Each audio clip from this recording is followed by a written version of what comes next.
Rindu selalu bersamamu, tinggal di dalam kediamanmu.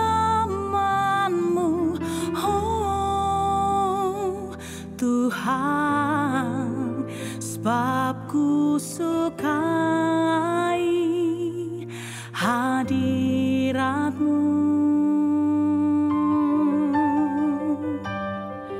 Tak ingin ku terpisahkan dekat denganmu. Itu yang ku rindukan, sebab ku dapati kedamaian. Ku nikmati keindahan dan keagungan-Mu, oh Tuhan. Ku nikmati kemuliaan-Mu, menyembah-Mu dengan segenap. Ku nikmati keindahan dan keagungan-Mu, oh Tuhan. Ku nikmati kemuliaan-Mu, menyembah-Mu dengan segenap hatiku.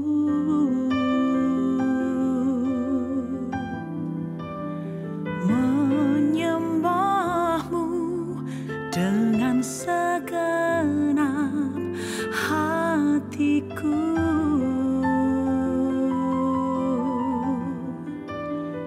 Menyembah-Mu dengan segenap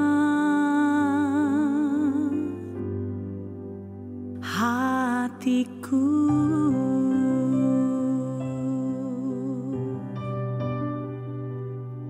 Ku mau sembah-Mu Tuhan dengan segenap hatiku, segenap jiwaku, segenap kekuatanku. Oh, ku mau sembah-Mu Tuhan seluruh hidupku. Inilah rinduku Tuhan, inilah hasratku. Oh, menyembah-Mu Tuhan.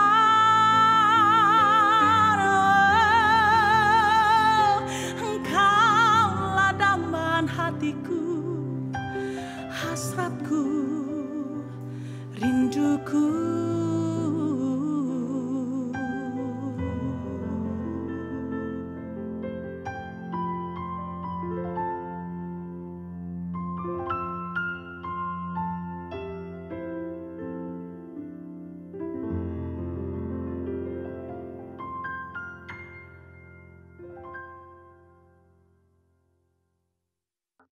Shalom, selamat sore jemaat GSKI Betani, Inden, Manyar, Suku Manunggal, Citraland, dan seluruh cabang-cabang di Surabaya dan sekitarnya. Hari ini Minggu, tanggal 21 Juni. Senang sekali bisa berjumpa kembali dengan saudara melalui video khotbah ini. Buka hatimu untuk dilawat di jamaat Tuhan. Baik, sebelum kita diberkati dengan firman Tuhan, saya ajak saudara semua kita berdoa dulu. Bapa yang baik, kami membutuhkan urapan-Mu. Kami butuh Engkau hadir, Engkau singkapkan firman-Mu, celikan mata telinga rohani kami, berbicara kepada kami semua, sehingga kami mengerti dan digerakkan untuk menjadi pelaku firman. Datanglah kerajaan menjadi kehendak-Mu dalam pemberitaan firman dalam nama Yesus. Haleluya. Amin. Kekasih Kristus, kita langsung membuka Alkitab kita dari Mazmur pasal 37. Saya baca mulai ayat ke-5. Serahkanlah hidupmu kepada Tuhan dan percayalah kepadanya, dan Ia akan bertindak. Ia akan memunculkan kebenaranmu seperti terang dan hakmu seperti siang. Berdiam dirilah di hadapan Tuhan dan nantikanlah Dia. Jangan marah karena orang yang berhasil dalam hidupnya, karena orang yang melakukan tipu daya. Berhentilah marah dan tinggalkanlah panas hati itu. Jangan marah, itu hanya membawa kepada kejahatan. Sebab orang-orang yang berbuat jahat akan dilenyapkan, tetapi orang-orang yang menanti-nantikan Tuhan akan mewarisi negeri. Haleluya. Saya percaya kita masuk golongan orang yang percaya dan menanti-nantikan Tuhan. Dalam ayat-ayat ini saya melihat bahwa kesuksesan kita bisa terjadi jika Allah bertindak. Saya ulangi, jika Allah bertindak. Sia-sia kita bekerja kalau Tuhan tidak campur tangan dan bertindak. Kalau Allah bertindak, yang pertama Dia munculkan kebenaran kita seperti terang. Baru yang kedua, hak kita seperti siang. Hak diberkati, hak disembuhkan, hak diurapi, hak dipromosikan, hak dilindungi, dan begitu banyak hak berdasarkan janji Dia. Tapi ingat, Dia ingin menjadikan kita dibenarkan, dimunculkan kebenaran seperti terang. Apa yang harus kita lakukan supaya Allah bertindak? Dalam ayat-ayat ini hanya 3 hal, sangat sederhana. Yang pertama, serahkanlah hidupmu kepada Tuhan. Yang kedua, percayalah kepadanya. Yang ketiga, berdiam diri di hadapan Tuhan. Berdiam dirilah di hadapan Tuhan dan nantikan Dia. Serahkan hidup, percaya, berdiam diri. Saya mulai dari yang pertama. Serahkanlah hidupmu kepada Tuhan.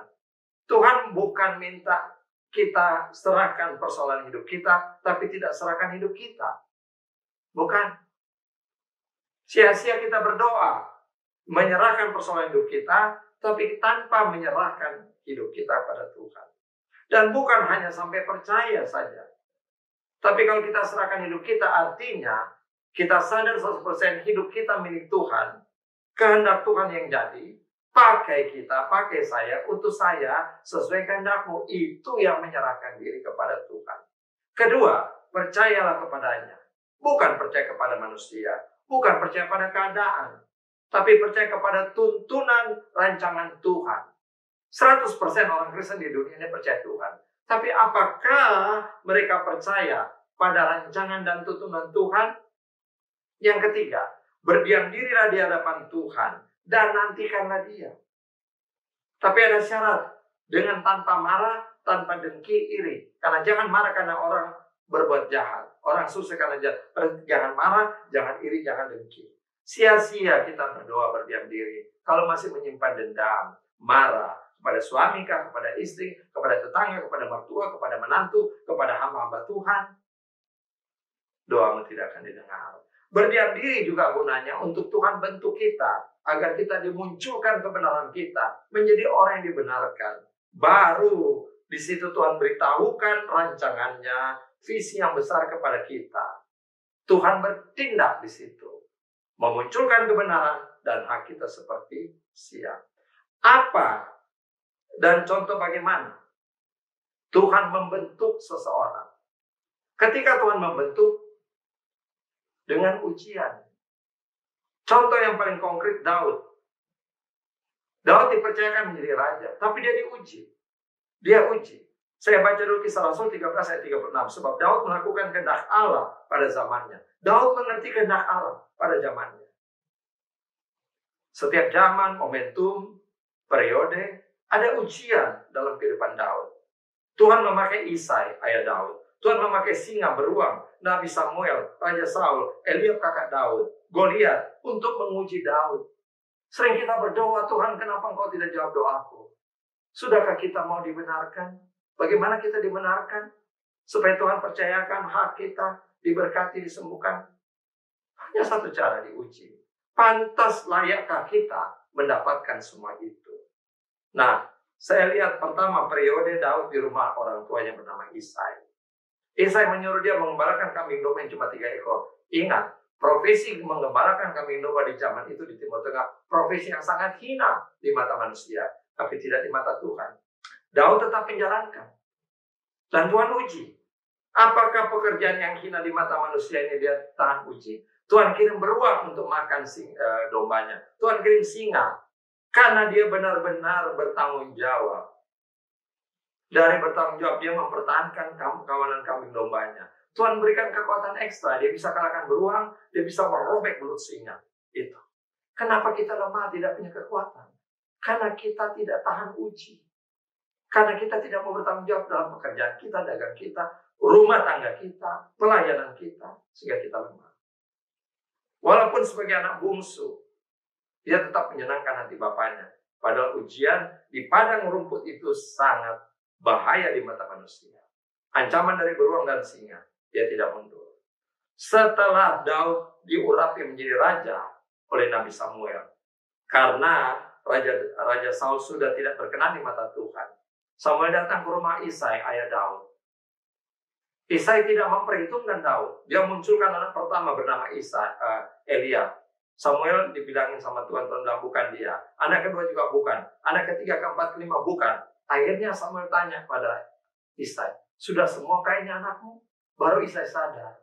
Ada anak yang aku tidak perhitungkan di padang rumput, mengembalakan kambing domba. Samuel katakan, cepat ambil dia. Dan diurapi jadi raja. Setelah diurapi untuk jadi raja, tidak serta-merta naik tahta. Ada ujian. Ujiannya, Saul masih ada di atas tahta. Saul suka kerasukan setan. Daud dipanggil karena dia ahli main kecapi untuk menghibur Saul lagi sedang kerasukan itu. Dengan permainan kecapi yang piawai dan indah, Saul bisa tenang, lepas dari kerasukan. Itu ujian.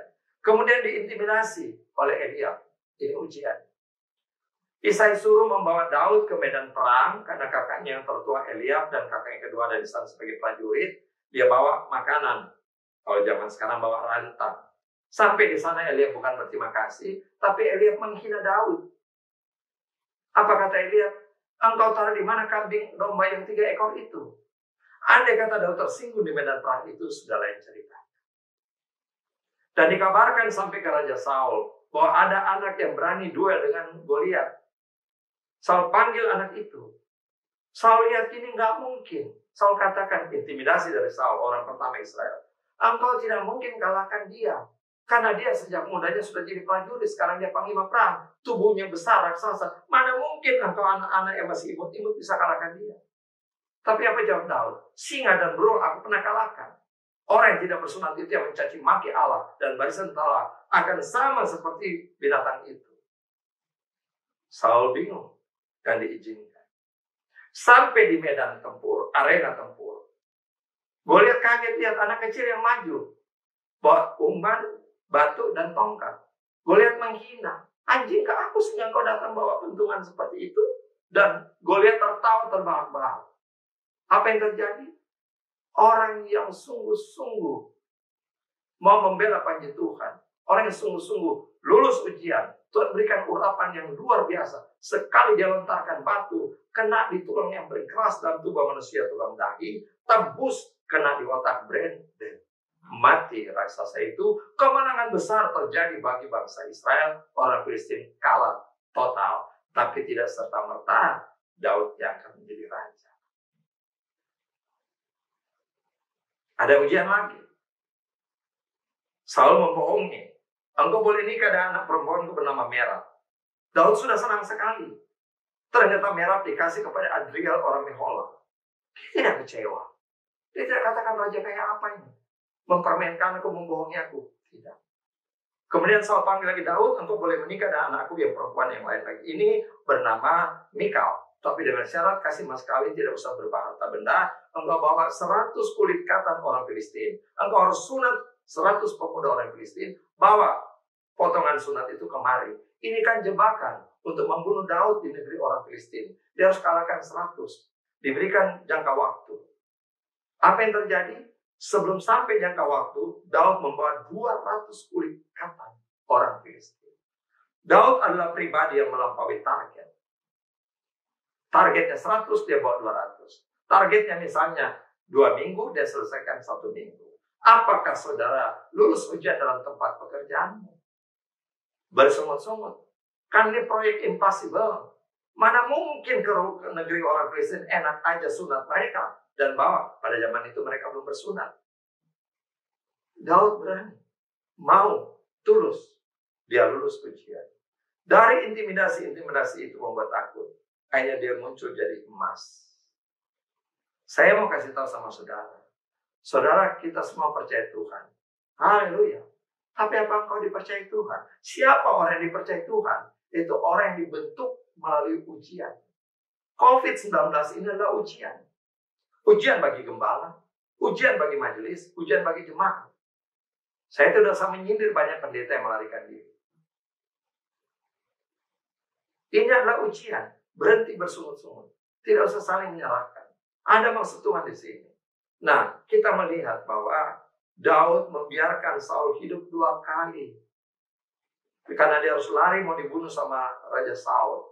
2 kali Saul lemparkan tombak, tapi meleset. Sampai dia lari di padang gurun, dia lari ke negeri orang Filistin. Dikejar oleh Saul dengan seluruh pasukannya untuk dibunuh. Ada 2 kesempatan dia bisa membunuh Saul, yaitu dalam gua. Ketika Saul membuang kanda hajar, dia gunting ujung jubahnya. Yang kedua, Saul sedang tidur, dia ambil tumbak dan kendinya. Dia ingin buktikan, aku tidak seperti fitnahan orang, aku tidak bermaksud membunuh Raja Israel. Ini buktinya, hanya Saul menangis. Dia muncul, Daud muncul seperti terang. Kita baca baik-baik di sini. Kalau Allah bertindak, apa yang terjadi? Serahkanlah hidupmu pada Tuhan dan percayalah kepadanya. Ia akan bertindak. Apa tindakannya? Akan memunculkan kebenaranmu seperti terang. Terang. Kebenaran. Dan hakmu seperti siang. Hak untuk diberkati, diurapi, dan segala seperti yang saya katakan tadi. Tapi jangan marah, jangan dengki. Marah dengki itu adalah kegelapan. Tuhan mau munculkan kebenaranmu. Jadi sangat jelas dalam firman ini ada perbedaan yang sangat-sangat mencolok, perbedaan yang luar biasa antara percaya kepada Tuhan dan menyerahkan hidup kepada Tuhan. Percaya kepada Tuhan 100% orang Kristen di dunia ini percaya. Tapi apakah kita menyerahkan hidup dan percaya untuk Tuhan bentuk kita dalam ujian sehingga dia munculkan kita, kebenaran kita, dikatakan dia bertindak memunculkan kebenaran seperti terang, dan hak kita diberkati seperti siang. Saya kasih contoh ilustrasi yang klasik, kuno. Ada seorang akrobatik, dia memasang tali tembaga, kawat tembaga dari ujung ke ujung, di bawahnya air terjun Niagara. Dengan tongkat keseimbangan dia berjalan dari sisi sini ke sana, kemudian balik lagi dengan selamat. Penonton hiruk-pikuk, tepuk tangan, kagum. Kemudian dia bertanya kepada semua penonton, percayakah saudara saya bisa ke sana dan kembali lagi dengan selamat? Semua menjawab, Pak, kami percaya. Nah, kalau kamu percaya, siapa yang mau ikut di pundak saya untuk saya bawa ke sana dan kembali? Tidak ada orang yang mau ikut. Tiba-tiba sunyi. Dan ada seorang anak kecil dalam kesunyian itu mengangkat tangan, saya bersedia. Akhirnya anak itu dipanggul di atas pundaknya, dibawa ke ujung sana, kembali lagi kemari, dan orang kagum tepuk tangan. Begitu turun, anak ini diwawancarai oleh para wartawan. Mereka bertanya, hei anak, semua orang tidak berani naik ke pundak akrobatik itu. Kenapa kamu berani sekali? Apa jawab anak itu? Pemain akrobat itu papa saya. Nah ini dia. Kalau kita mengaku Allah itu Bapa kita, kenapa kita tidak menyerahkan diri kita untuk dibentuk melalui ujian, sehingga kita muncul sebagai kebenaran, maka hak kita akan dipenuhi. Atau kita hanya percaya saja seperti penonton yang banyak itu. Pilih hari ini, mau jadi penonton atau menjadi anak Bapa yang mempercayakan hidupnya kepada Tuhan. Mari kita berdoa. Bapa yang baik, kami bersyukur Engkau terangi hati kami, pikiran kami melalui kebenaran firman-Mu. Ampuni jika selama ini kami hanya percaya dan tidak mempercayakan hidup kami kepadamu, sehingga Engkau tidak bertindak memunculkan kebenaran kami seperti siang, apalagi hak-hak kami seperti terang. Tuhan, meteraikan firman ini, urapi setiap kami, sehingga kami dimampukan jadi pelaku firman, pribadi yang sungguh-sungguh bukan hanya percaya, tapi Engkau percaya kepada setiap kami, karena kami lulus setiap ujian. Berkati setiap pemirsa ini, setiap kekasih Kristus yang menonton program khotbah ini. Engkau berkati, jauhkan mereka dari terkena wabah virus corona. Sehatkan setiap mereka, lindungi. Kami mau hidup dalam disiplin Tuhan, sehingga tidak mencobai Tuhan. Dan tidak ada satupun pendengar daripada khotbah ini akan tersentuh oleh virus. Ini doa iman kami. Berkati Tuhan, para ilmuwan sehingga dalam waktu dekat bisa menemukan vaksin antivirus corona atau pil-pil yang bisa diminum sehingga orang yang terkena corona bisa segera sembuh, seperti pada tahun 1800-an flu seperti yang kami alami membantai, membunuh 10 juta lebih penduduk dunia karena belum ada obatnya. Tapi sekarang sudah ada obat flu, maka flu dianggap penyakit biasa. Jadikanlah COVID-19 ini seperti flu biasa karena sudah ditemukan obatnya. Ini doa harapan permohonan kami, dan kami percaya Engkau akan bertindak pulihkan bumi ini, dunia ini, terutama Indonesia. Dalam nama Yesus kami berdoa dan bersyukur. Haleluya. Amin. Sampai jumpa pada waktu berikut. Doa saya menyertai saudara. Shalom.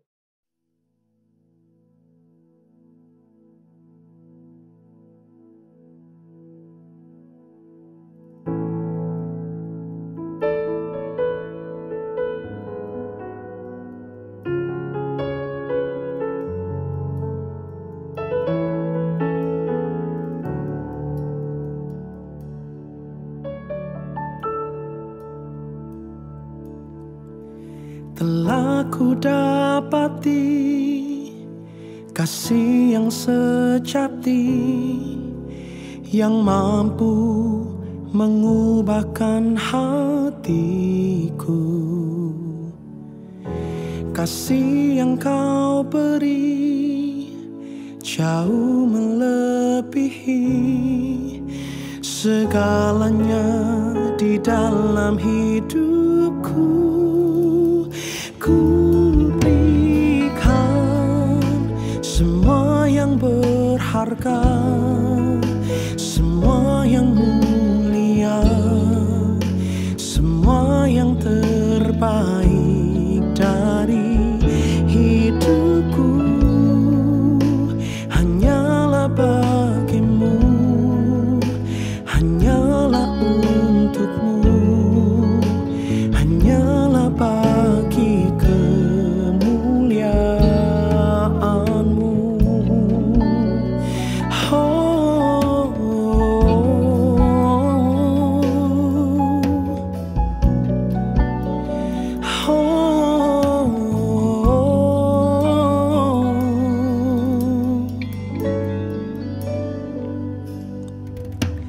Telah ku dapati kasih yang sejati, yang mampu mengubahkan hatiku.